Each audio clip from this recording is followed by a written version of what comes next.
Decisive battles await Ukraine from the middle to the end of spring, and this will be a turning point in the war. If you apply the soccer analogy to the 12th month of the war, the score is now 1-1, and the minute is 70. This is a subjective vision, the head of Ukrainian intelligence told Budanov in an interview with Forbes.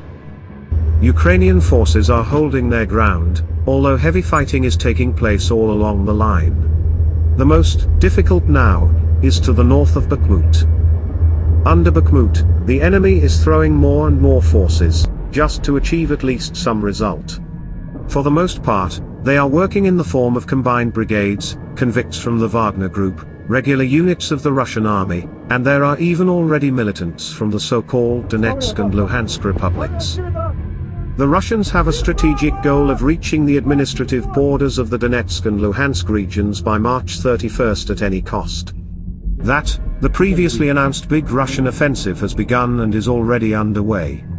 But it is going on in such a way that it does not look like a big offensive. It's like that bad movie, the trailer was better than the work itself.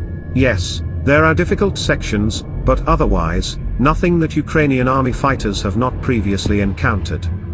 Near Bakhmut, the occupants are changing tactics. Infantry is coming in wave after wave, and Russian artillery now supports only rare units of armored vehicles. Remember we used to talk about the enemy's shell hunger. This is it, not in all directions, but the trend is already clear.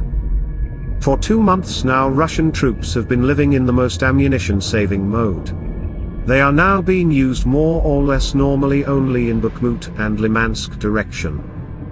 Russia's artillery stockpile has reached 30%, the remnants of missiles are almost exhausted, and the entire Russian defense industry can produce about 40 missiles a month.